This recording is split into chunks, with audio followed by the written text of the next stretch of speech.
Chapter 31 is called A Song in the Dark. The terrible, foul odor of the dungeon did not bother Mig. Perhaps that is because sometimes when Uncle was giving her a good clout to the ear, he missed his mark and delivered a good clout to Mig's nose instead. This happened often enough that it interrupted the proper workings of Mig's olfactory senses.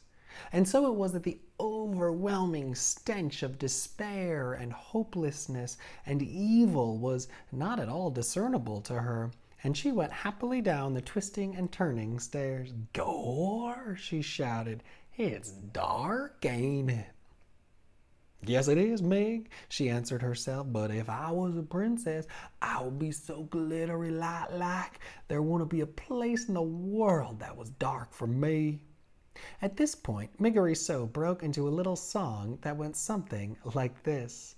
"I ain't the Princess P, but someday I will be the P, he, ooh, someday I will be." Mig, as you can imagine, wasn't much of a singer, more of a bellower really, but in her little song there was, to the rightly tuned ear, a certain kind of music. And as Mig went singing down the stairs of the dungeon, there appeared from the shadows a rat, wrapped in a cloak of red and wearing a spoon on his head. "Yes, yes," whispered the rat, "a lovely song, just the song I've been waiting to hear." And Roscuro quietly fell in step behind Miggery. At the bottom of the stairs, Mig shouted out into the darkness, "Gore, it's me, Miggery, most calls me Migs. Delivering your food, come and get it, Mr. Deep Downs."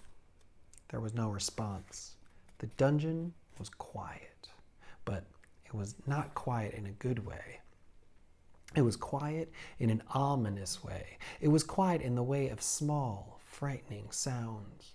There was the snail-like slither of water oozing down the walls, and from around a darkened corner there came the low moan of someone in pain. And then, too, there was the noise of the rats going about their business, their sharp nails hitting the stones of the dungeon, and their long tails dragging behind them through the blood and the muck. Readers, if you were standing in the dungeon, you would certainly hear all these disturbing and ominous sounds. If I were standing in the dungeon, I would hear all those sounds. If we were standing together in the dungeon, we would hear these sounds and we would be very frightened. We would cling to each other in our fear. But what did Miggery hear? That's right, absolutely nothing. And so she was not afraid at all, not in the least.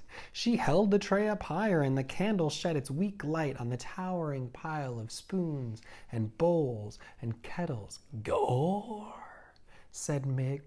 "Look at them things. I ain't never imagined there could be so many spoons in the whole wide world." "There's more to this world than anyone could imagine," said a booming voice from the darkness. "True, true," whispered Roscuro. "The old jailer speaks true." "Gore," said Mig. "Who said that?" And she turned in the direction of the jailer's voice. That's the end of the chapter. Why isn't Mig scared in the dungeon?